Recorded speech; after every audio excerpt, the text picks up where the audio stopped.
too aggressive in the South China Sea, and they were warning us. Now, isn't that rather ironic? We borrow money for China, we run our military operation, we go over there and pester them with our military. What is this? How many countries are we in now? We're in about 50 countries, 900 bases. We just recently opened up a base in Australia. I don't know why we have to occupy Australia these days.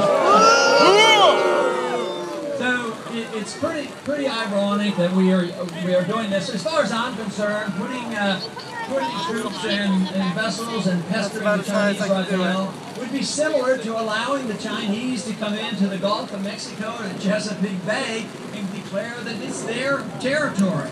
So it's about time we changed our foreign policy because it is such an important issue. It contributes to the war and the killing and the finances. So it is now time to bring the troops home.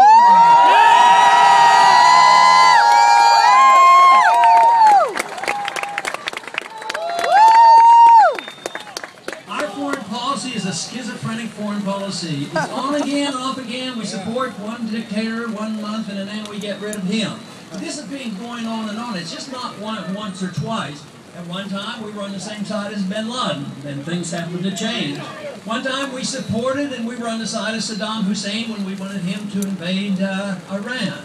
So we at one time were close allies of Noriega. We now are still allies with a country called Saudi Arabia. 15 out of the 19 hijackers came from Saudi Arabia, and they practice Sharia law.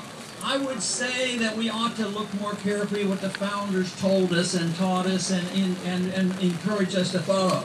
Is a non-interventionist foreign policy, free trade and friendship with other countries, and no entangling alliances and no nation building. It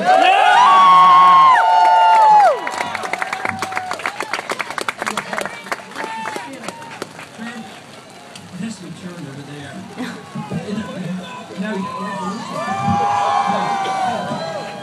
I could loosen this one. Okay. No, I don't know. Where's the IT people or whatever that's called? Right? Okay, good. Yeah.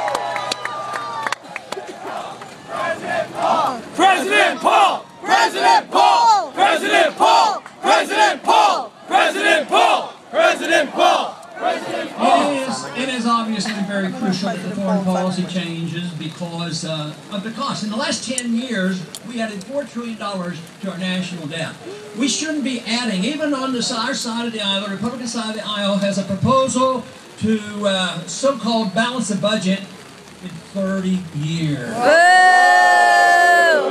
My proposal is to cut $1 trillion the first year and balance it. But of course, to do that, we have to change our attitude about what the role of government should be.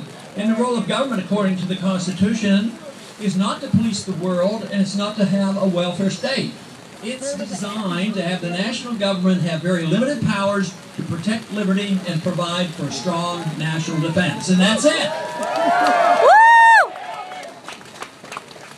But today we are facing a major crisis like we have never faced before. There's a debt crisis, there's an attack on our civil liberties, and there's an attack on our credibility around the world.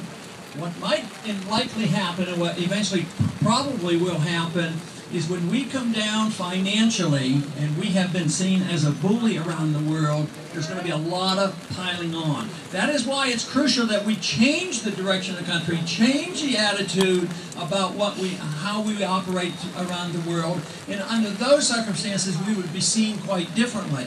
But if we have the bankruptcy which is impending, we have major problems. That is why the revolution in this campaign is so crucial, to change the direction of the country and look to our traditions of where we are, defend the free market property rights and a non-interventionist foreign policy. Woo!